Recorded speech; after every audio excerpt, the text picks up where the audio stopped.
So on this channel, I sometimes bring up subjects that I've covered before. Sometimes it's because it's been a couple of years, and I guess I want to refresh the subject because it kind of gets further back in the timescale of things. And also, I find that if I cover a subject again, I look back myself at an older video and I think, okay, I've added a new angle to it, or because no two videos will be exactly alike. So I think it's useful for that reason. Um, this subject is what I'm going to call this personality cults. Now, I think that takes various forms. The word cult is contentious, but I use it in this context, I suppose, quite broadly. Um, you get cults, and whereby you get sort of a dynamic of people being brainwashed, and usually there's a cult figure in the center of that. They could be a very charismatic speaker, or there could be various other methods that they've used to coerce people. But usually, what they have in common is they are very powerful within that dynamic, almost like playing God. So, within actual designated cults, um, that's a dynamic that one notices. But I would argue personality cults extend well beyond that because the thing about cults, they're fringe. They may have a couple of hundred members, possibly even a couple of thousand members, but they're not mainstream. They don't have that sort of mainstream support. Now, what I would argue is that we actually see personality cults that are more mainstream, particularly with celebrities. Um, it's also true in dictatorships. That goes without saying. Although with dictatorships, one has to err on the side of caution because people may publicly profess support for the dictator because they have no other choice. I mean, if you were living in Saddam Hussein's Iraq or North Korea under the Kims or any other dictatorship in history, publicly criticizing that dictator is nigh on impossible. One example that comes to mind today is Ramzan Kadyrov. Putin's regime is rightly condemned, but a proxy regime of Putin's is the Chechen president Ramzan Kadyrov. I would say that's a personality cult in the sense that Chechens cannot publicly criticize him. There was an example of a woman who was alleged to have said something critical, and she was basically paraded on TV and had to make a groveling apology. That is the nature of a dictatorship, and every dictatorship in history has had some characteristics of that. Um, Now, the people I'm going to be talking about, citing examples, none of them are really dictators per se. Well, in some cases, they're just not by definition. But I would argue there is still a personality cult at stake there, or featured there. With a dictatorship, it's a personality cult that's forced by the regime to keep people, frightened, to keep them in check, to stop them rising up. But the personality cults I'll be talking about are not really forced. It's something that's kind of happened naturally.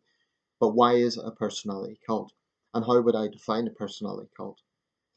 For me, a personality cult is any situation where someone is put to such an elevated status, a public figure, that their supporters will aggressively defend them. Not necessarily talking violence, but they will aggressively shout down anyone who thinks differently and try to shut people up. And it's something I've always been uncomfortable with. So it's a cult in the sense that there's no critical thinking, there's no objective thinking. It's just this focus on one person, and it's this notion they can do no wrong. Now this is ridiculous, obviously, because every human being in history has been flawed. Every human being. Um, I don't care if they're great leaders or hugely influential, popular philanthropists, celebrities. Every human being in history has had human flaws. It's just that some people have done incredible things. They've managed to be inspiring. They've had great success in some field or another, and so they're revered. Now, before I get into the examples I'm going to cite here, a little bit of a caveat. I'm not saying there's anything wrong with looking up to people. I'm not saying there's anything wrong with admiring people. It's part of human society, I think, that we look for leaders. We look for inspirational people.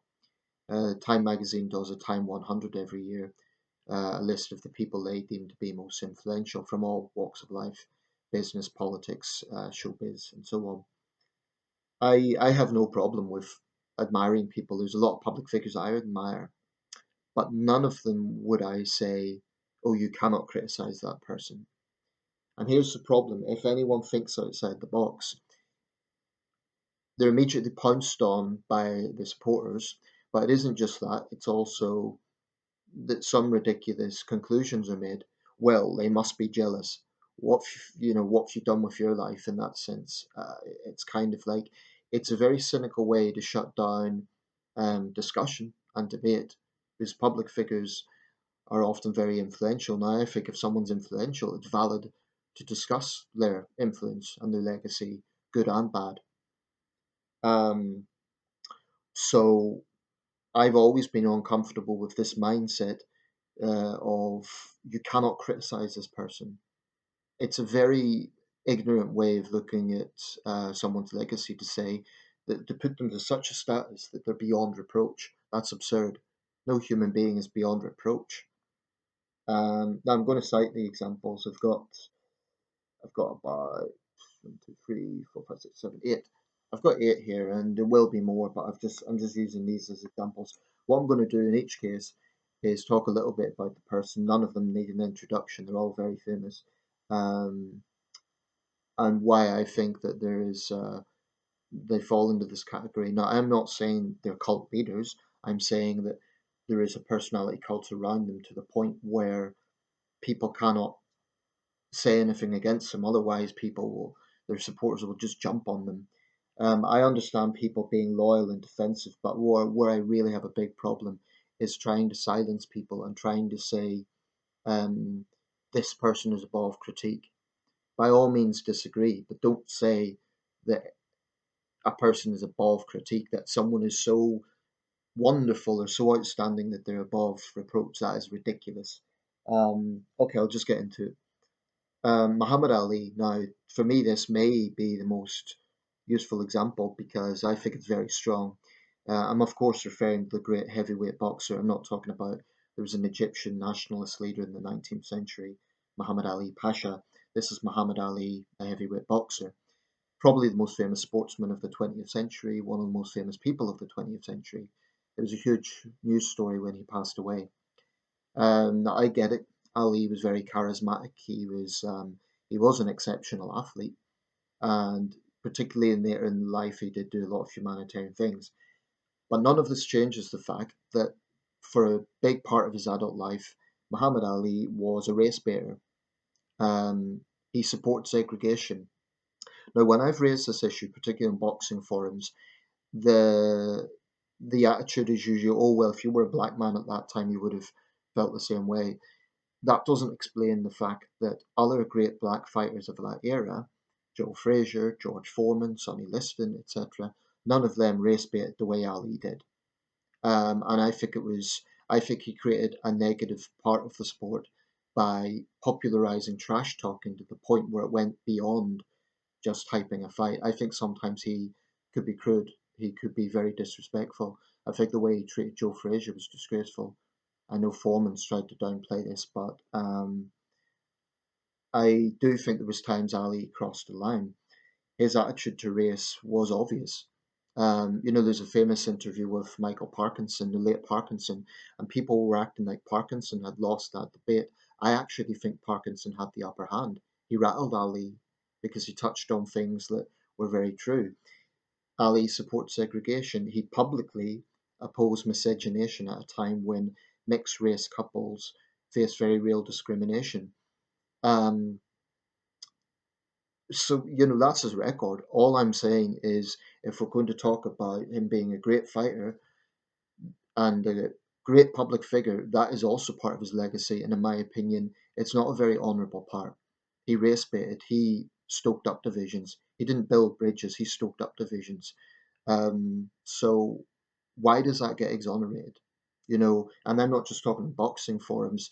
Ali transcended boxing. So there's this mentality. You see anything to do with Muhammad Ali online, I'd say 95% of it is kind of gushing praise. I have a problem with that. because, like I say, Ali publicly, as the most famous black man in the world at the time, opposed miscegenation. So think of what effect that would have had on mixed race couples. You know, he could have whatever opinions he wanted, but Ali very much had the view races should stick with their own. That's not exactly a forward thinking, enlightened way to look at the world, is it? Princess Diana. Now, in Britain, Diana remains a very popular figure. Um, and we all know she died young in a tragic accident, unless you believe conspiracy theories. But she was the most famous woman in the world at the time of death, one of the most famous people in the world. Both her wedding and her funeral were among the most viewed events in history. You know, you get all sorts of historic events, both those things, her wedding and her funeral, were among the most watched events in human history. That says something about her influence.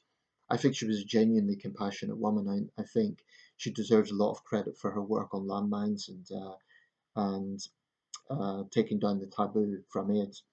But I think she could be at times self-centered in the sense of how she went about some things. I think that she also enjoyed the fame as much as she was pressured by it. Um, and there were times I don't think she was as naive as she sort of implied. For example, when she said in the interview, "I'd like to be the Queen of Hearts," I think that was a little bit cynical. It was a little bit egotistical. I think she could be a little bit egotistical, although she was also genuinely compassionate. But in Britain, we have a little bit of a cult around Diana. Um, I think she was a great woman. I think she, you know, she could be brave at times. Remember, she entered that world when she was only 19. I think Charles treated her badly. He was a bad husband. Um, I think he's a decent man overall, but I don't think he was a great husband. But yeah, that's Diana wasn't maybe as innocent as she let on, and in the sense that I think she can manipulate the media when she wanted to, just as much as this is no excuse for the paparazzi. I think they're horrendous, but I don't think she hated fame either. Nelson Mandela. This is another example of, in this case, a leader who widely revered. He was called the President of the World by Bono. I do think Mandela was a remarkable man. You know, he spent 27 years in prison. He could have come out for revenge. He basically prevented civil war in South Africa. F.W. de Klerk deserves some credit for that as well. De Klerk was kind of, I mean, he was originally a segregationist, but he was sort of like the Gorbachev of South Africa in a way, in the sense that he was a reformer. But getting back to Mandela, hugely inspiring leader, no doubt about it. But you certainly couldn't say he was a pacifist. He was explicitly not a pacifist. He argued that pacifism wasn't working in South Africa. My issue with Mandela is more during his time as president. I think he'd done too little to call out African dictators. You know, this is a man who was a revered symbol of human rights, a symbol of democracy. He done too little to call out dictators in Africa. I think he did have some critique of Robert Mugabe, to his credit, but remember Mandela came from basically a communist background. Um, he was never a member of the South African Communist Party, but he was certainly cozy with them. And I think that actually I'm reading Long Walk to Freedom at the moment. His issue with the South African Communist Party was they were they were kind of pluralistic party. They had all races involved, whereas Mandela was very much for black power.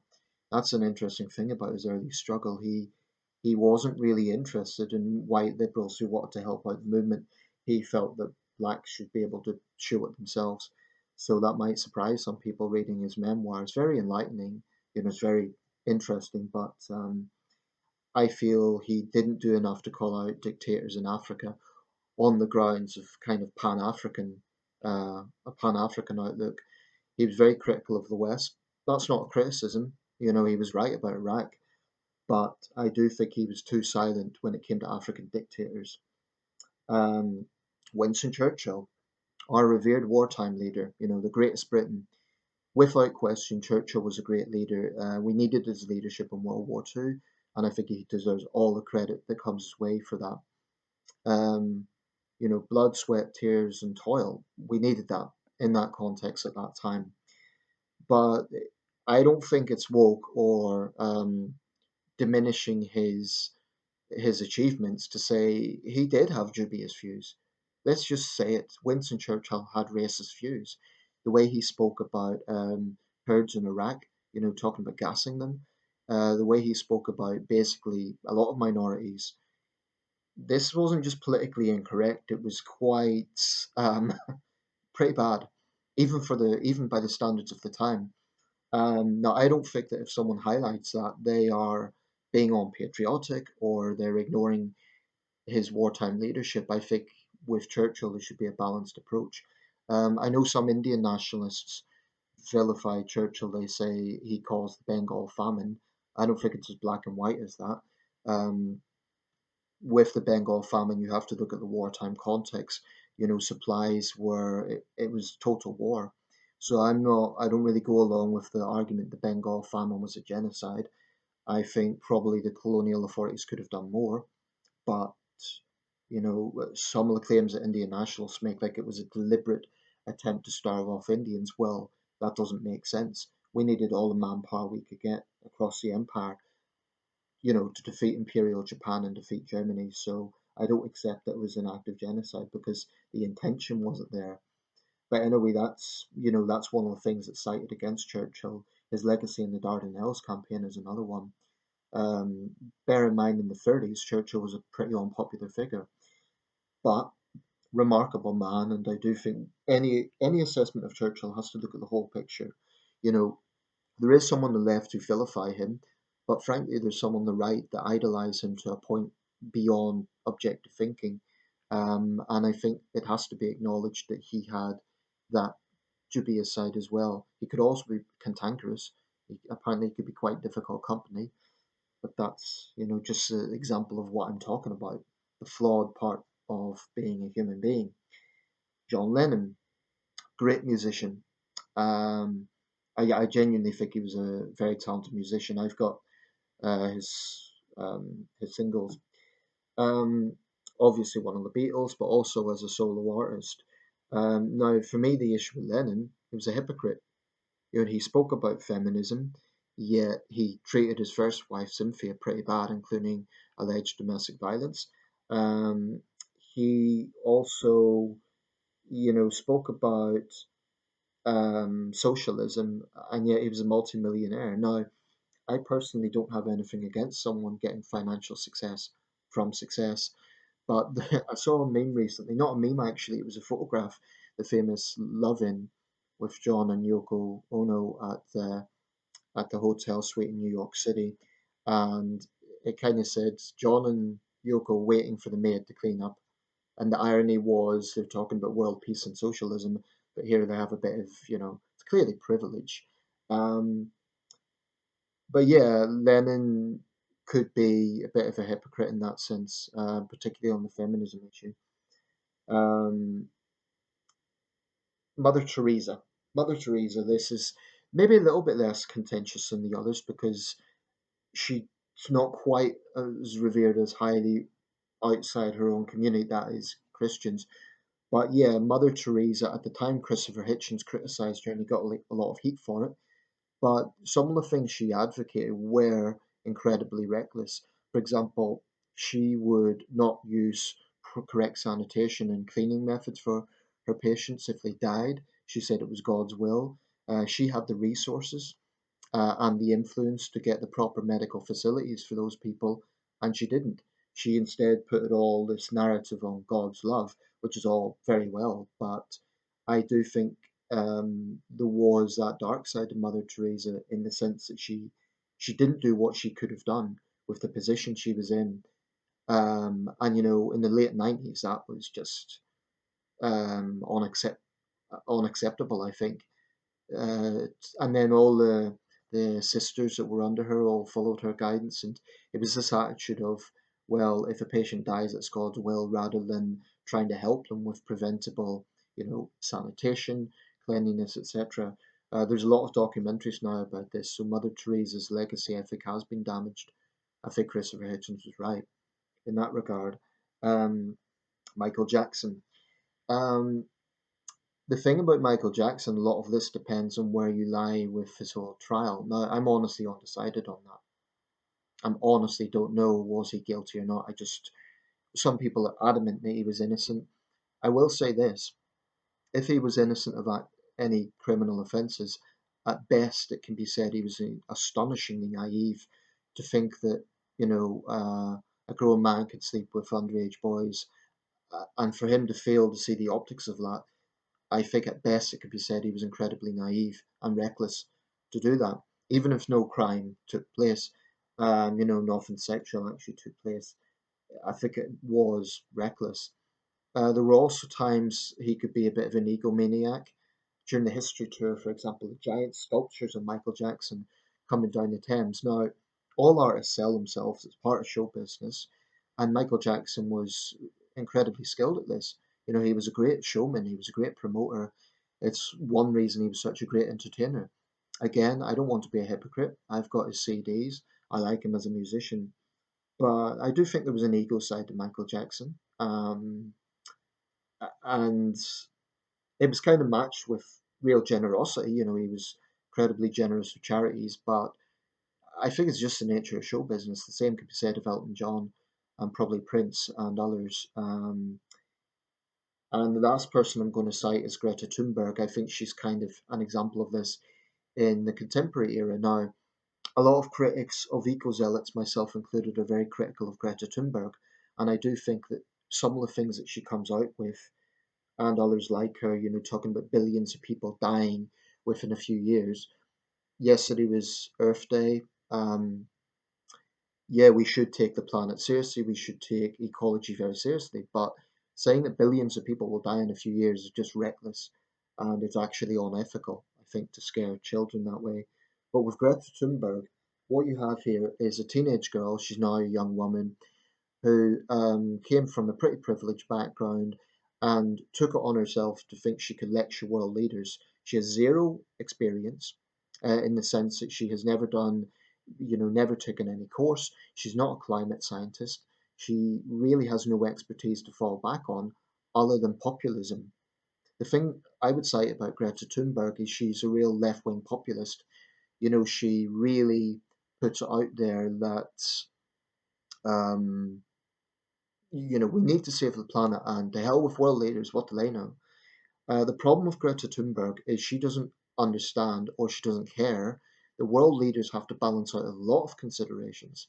They have to balance out multi-trillion-dollar economies. They have to consider national defense. They have to consider healthcare, criminal justice. There's a whole range of things they have to consider. And it's not that the issues aren't important, but for me, when she gets up and says blah, blah, blah, it just says to me that she's an immature populist who has nothing to bring to the table. She also, incidentally, supports the aggressive movements of Just Stop Oil and Co. Now, one thing I've noticed about Greta Thunberg, and I think she definitely falls under this cult status, I would say, is that um, you get adults around her who will immediately jump on the defensive anyone who criticizes her. And I'll admit some of the memes against her are a bit harsh, but what right does this young woman have to lecture the world? I mean, when adults jump on people and say, "Oh, it's misogyny, it's jealousy, that's a very manipulative way to shut down debate." A lot of people don't like her cynical populism.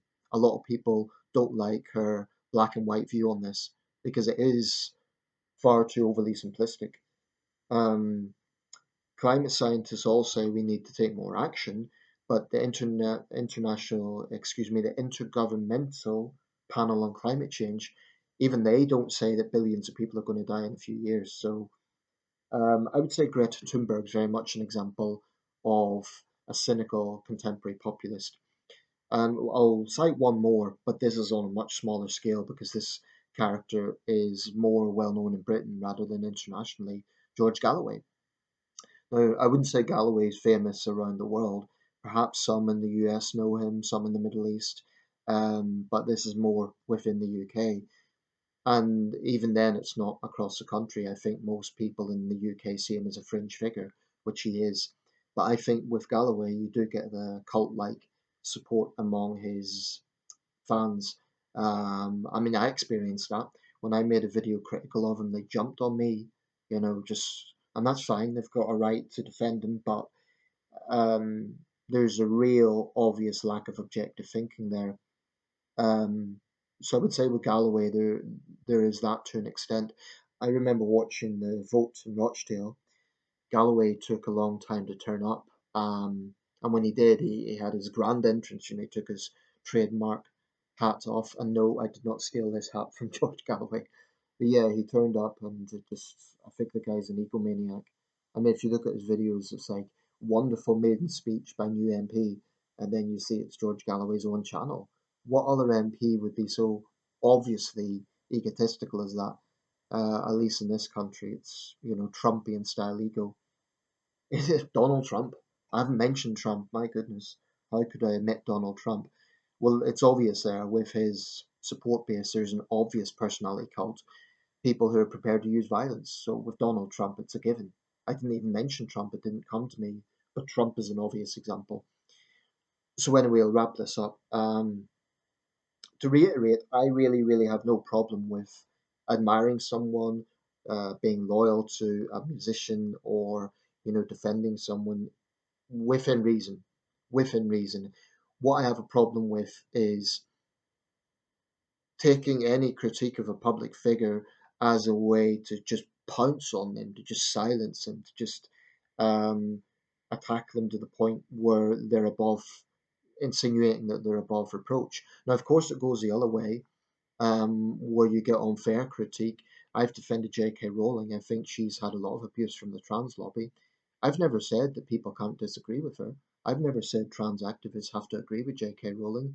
I don't even say that Emma Watson, Daniel Radcliffe, and Rupert Grint have to agree with her. But I think threats against her and trying to cancel her that goes too far. Um, anyway, that's my take.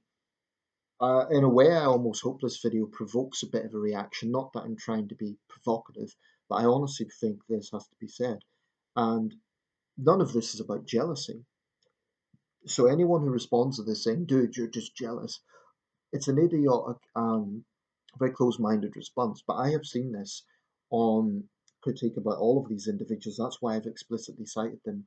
People trying to say, you represent the opposite worldview, or you're jealous, or just trying to reduce it to those labels, rather than thinking actually this person wasn't above reproach. I get that people may not want to look at the cynical side, they may not want to look at the more negative side, but all I'm saying is I think it's unhealthy when you have an assessment of someone and it's just blinding, gushing praise. That's not honest. It's not honest. And when I go, I wouldn't want, if I ever become a public figure, I wouldn't want blind praise. I would want obituaries to say Nathan Hazlett had his faults. You know, I could sometimes have a quick temper. I could sometimes have, um, be quite opinionated, etc. I have my faults. I wouldn't want my legacy to be glossed over either. So yeah, let me know your thoughts. But I really have a problem with personality cults in this sense.